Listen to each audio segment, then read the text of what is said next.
We have coming inside of the show one of the OGs of D2C. Yeah. I am talking about the very first member of Foxwell Founders, number one.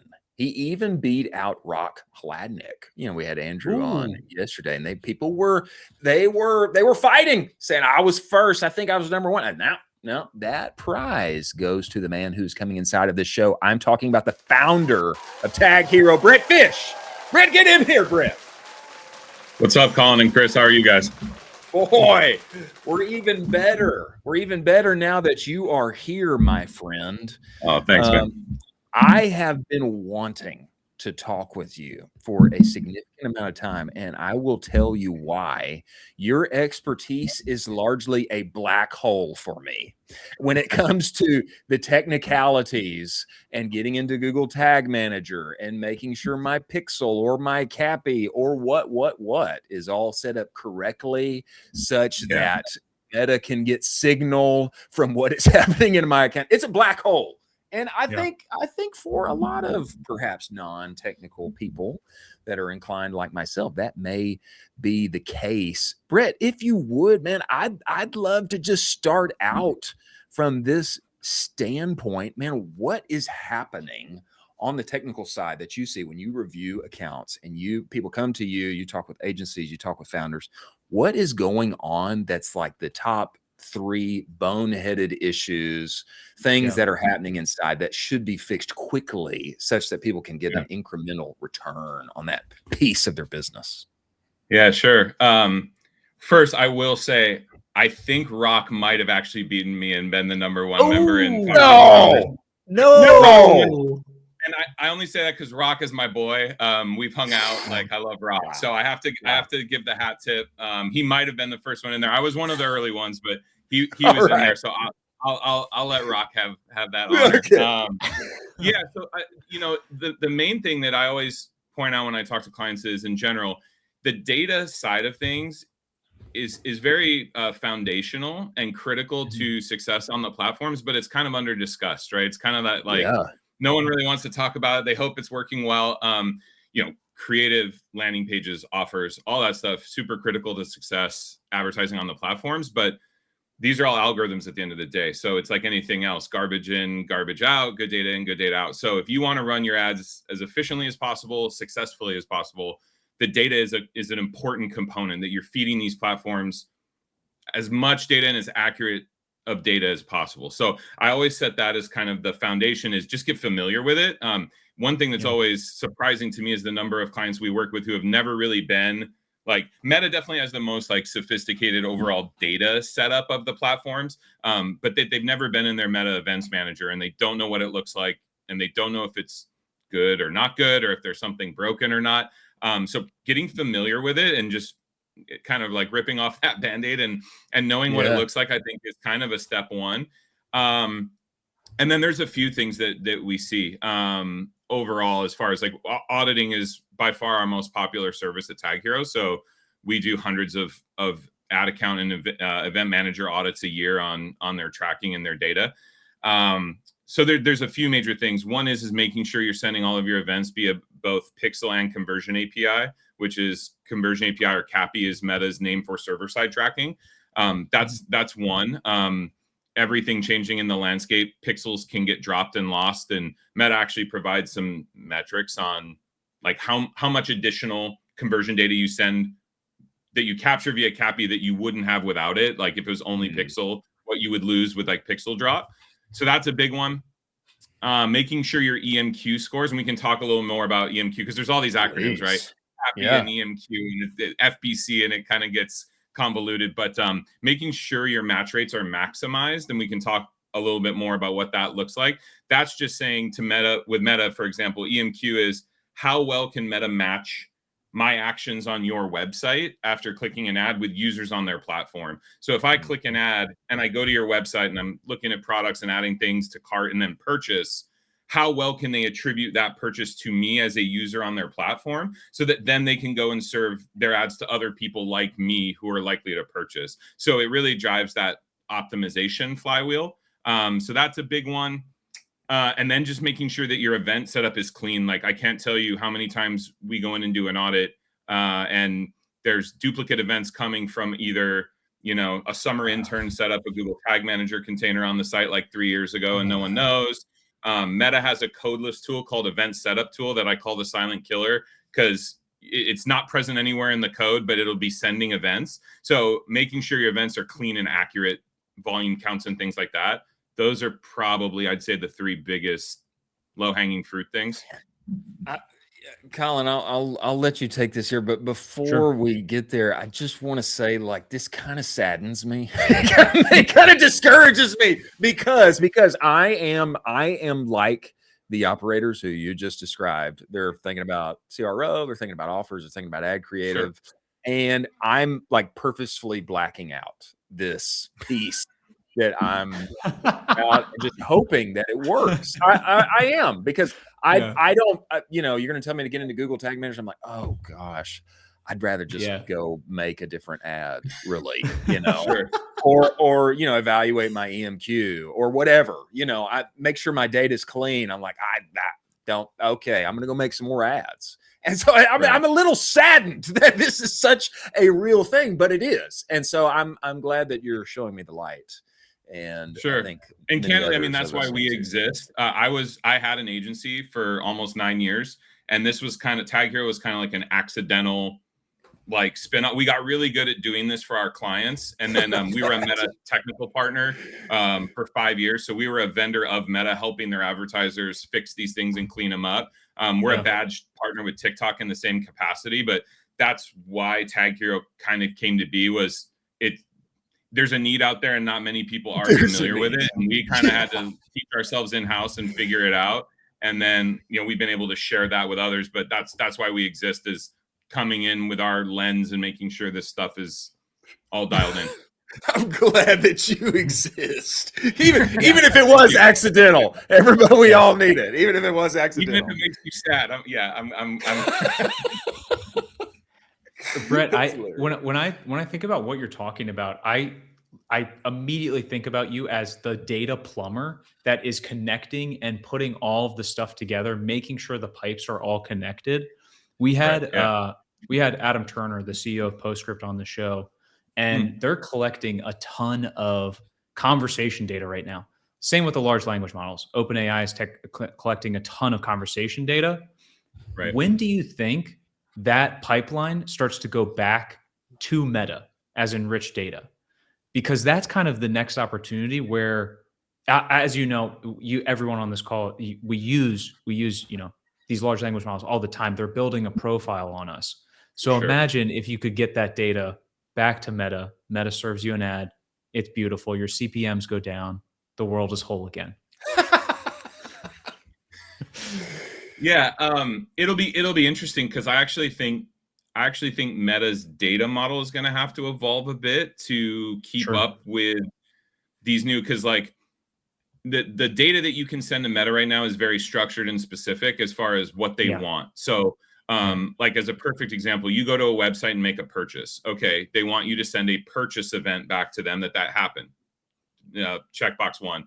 Number 2, they want you to send a bunch of info with that purchase event to give them more detail and context. What was the value of that purchase? What products were purchased? So if you have catalog set up with Meta and things like that, it can actually understand these were the products that were purchased as part of this purchase event. So they want all that data.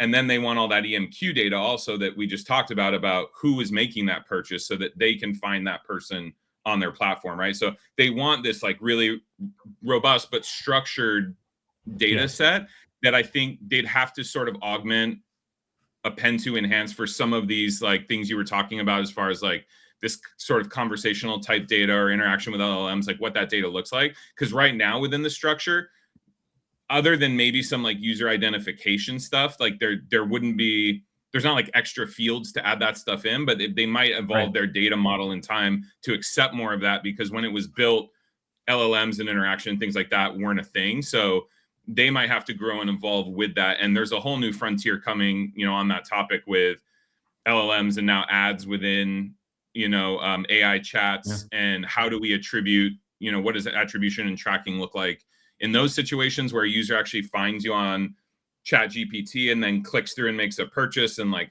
what does all that tracking look like and stuff like that. So there's going to be a lot of evolution to catch up with this rapid pace of adoption that's happening.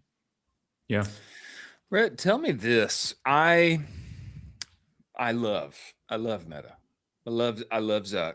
I love it that he has given us all a way to have a career, basically. For sure. You know? But I will say, at times, it feels like I'm wrestling an enigma. You know, it's like a mystery wrapped inside of a large blanket that I'm trying to feel my way through. And where is success? I don't know.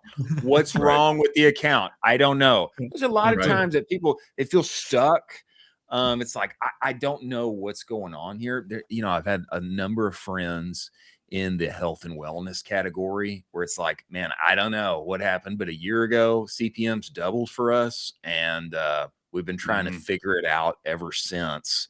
I feel like if anybody knows something to give us some clues about what may be happening, you know, do I need to start a new account? You know, I'm launching a new category. I feel like if anybody has some read on things like that, you would.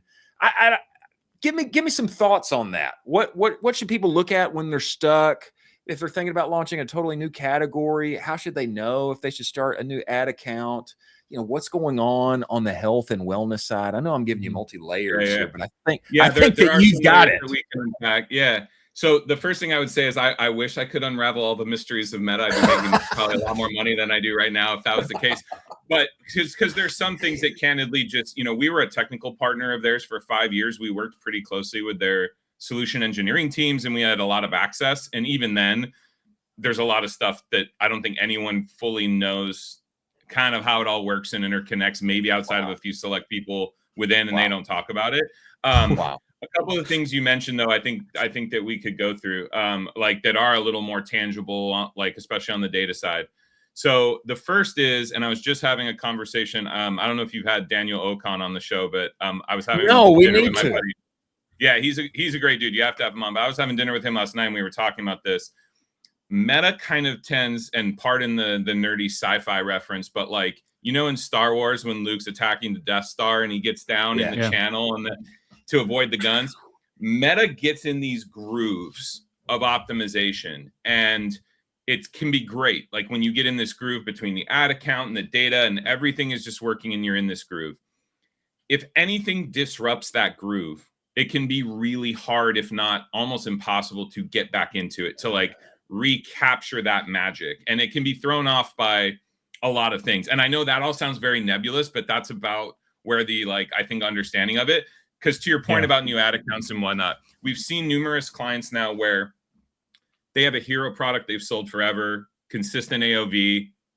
They have found their audience, they have found their targeting and their optimization. It's running ongoing really strongly and well. They want to introduce a new product category. So like, you know, something with a bigger AOV, kind of a little bit of a different customer under the same brand. Do you really want to start introducing that purchase data into the existing purchase data for your hero product? Because now that's a, you know, maybe like, let's say, we haven't worked with them, but, you know, Ridge, and I don't know how they handled it, but you know, Ridge had their $80 wallet forever that was like selling like hotcakes. And then they have like luggage that's like, you know, maybe like, I don't know, $500 or $600 AOV or something like that. Do you want to cross-pollinate that data at the risk of throwing off the groove you're in with your existing hero product in AOV? We also see, we had a client that was a supplement brand that was started by a really large health influencer, and all of their initial targeting was followers of him because they knew that they would buy whatever he kind of endorsed. But when they tried to expand to a broader TAM and like reach a broader audience, it really struggled to optimize and scale outside of that. It had gotten really laser focused, delivering conversions to that group. So those are situations where we sometimes will advocate for it can be a lift and a hassle and pain in the butt, but like possibly trying a new ad account, or at minimum separating out campaigns within your ad account and connecting them to a different data set so that at least that data pipeline is separate from the one that is kind of, you know, on your hero product and things like that. So those are some of the, it's a jarring of the system usually when you reset it, because for whatever reason it can't realign is the From my perspective on this, I would just rather start a new ad account, because we tried to do this at Camskins. We tried to launch several supplemental products, but it was so tied to our original product that I was like, do I launch a separate ad account entirely? I didn't end up doing it, but I totally understand where it's such a jarring to the system where it just doesn't make any sense anymore. And I was like, well, your AOV used to be this. Now you want it to be this. Well, what's going on? I mean, that's a crazy good insight. And to your point, it's a hard decision, because it's on one side, you're like, I'd love to leverage the learning and the current data and optimization that we've paid for with all of our ad spend over here. But then at the risk of, and we just had that conversation, I'd say quite a bit over the last 4 to 6 months with clients, of either, hey, we're struggling to, move outside of this focused audience, or we're introducing a new product, and kind of that conversation around the data, and like, do you mess it all with what's currently happening and working right now, or do you try to silo it off a little bit? So there's that. And then we can talk about the health and wellness thing. Please. That's been a major curveball. So I will get off my soapbox, because I talk about health and wellness and not. We were kind of like accidental, inadvertent, not experts, but like we dove into that really early on. And so we've had a lot of conversations about it. But the quick take is, beginning of last year, Meta introduced this new category for data and advertisers called their health and wellness category. And the first wave that launched kind of early last year was if you were advertising to a specific condition. And this is all a CYA for Meta, because they're getting plastered with class action lawsuits around health, privacy, and data and things like that. So they're trying to put guardrails in place so that they can say, when they get those lawsuits, like, look, we did these things, it's not on us.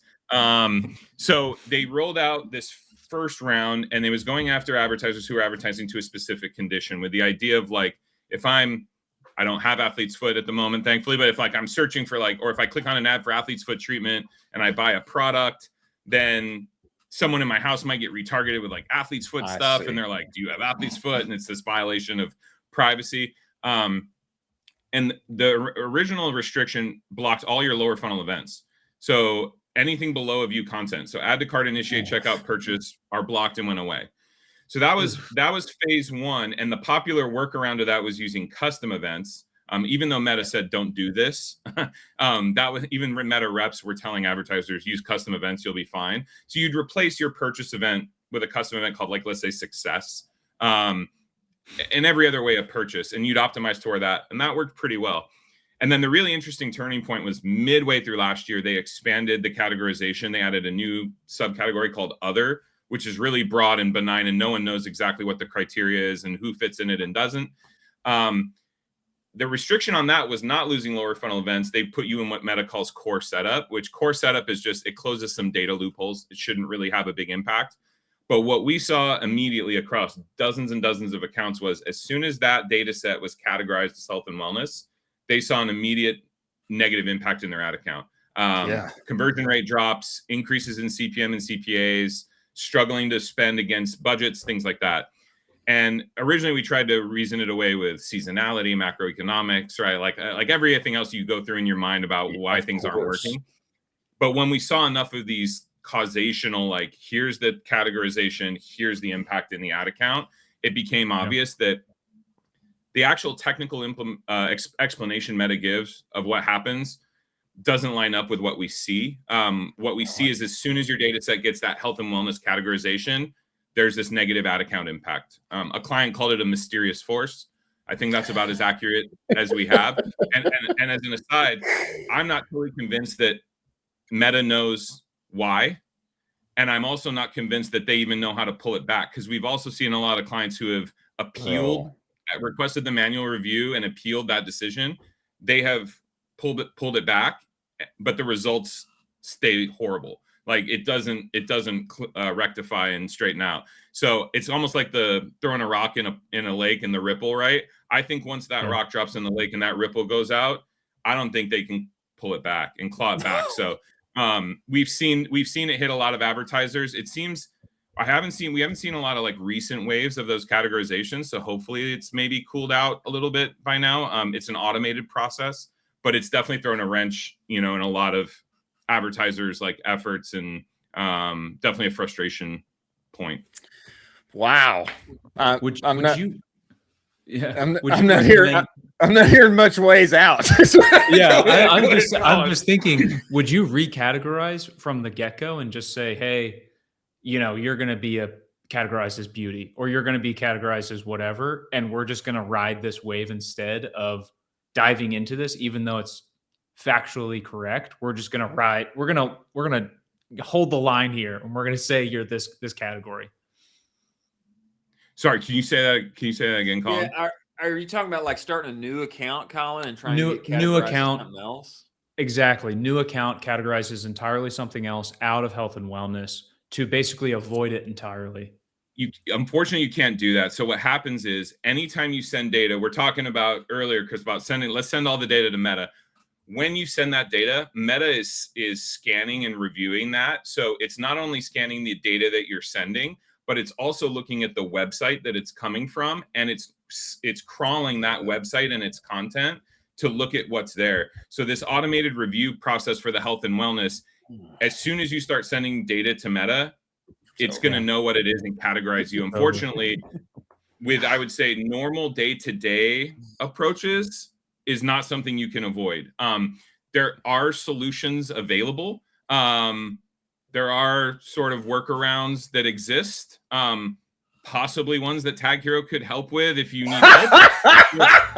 It is not a plug, but I also have to be a little bit careful because I don't want to advertise that, too heavily that we're offering solutions and workarounds on that. But there are some possibilities that exist as far as like how to combat that are pretty successful. But overall, it's been tough on advertisers because there hasn't been a lot of communications. There hasn't been a lot of clarity and explanation. And there's a lot of advertisers that have had to deal with this amongst all the other things.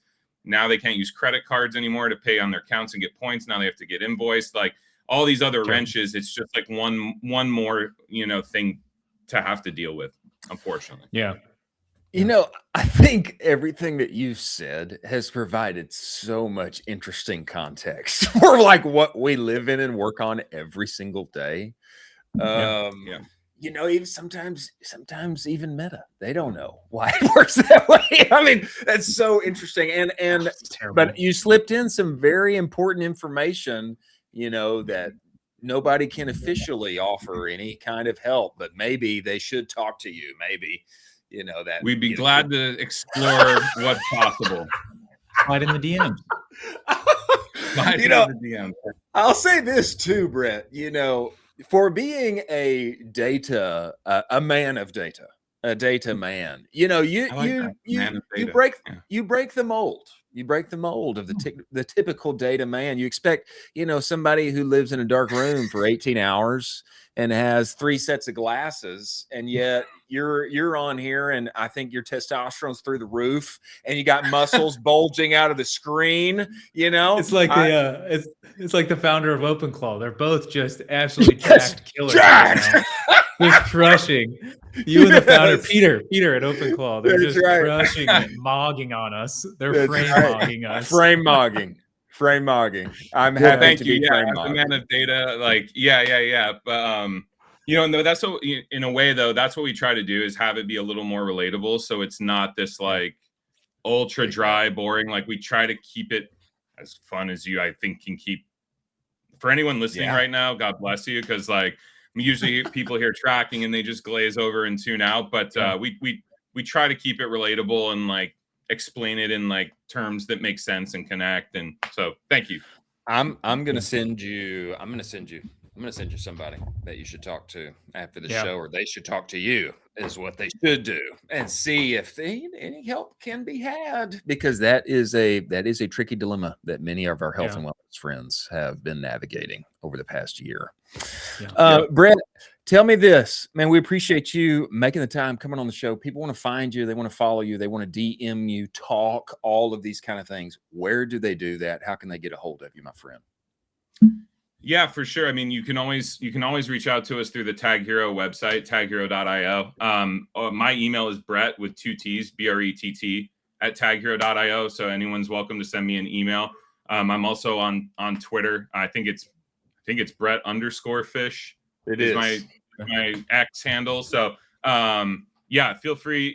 If there's anything we can do, support. Like I said, we do auditing and fixing and troubleshooting and all sorts of stuff. So, and we're always glad to start with like an intro call, a quick discovery on maybe what issues people are seeing or challenges they're facing, and then how we would approach that. So feel free to reach out. We'd always be glad to see how we can support you on it. Awesome, Brett, man. We appreciate you coming on the show. We look forward to talking to you again, my friend.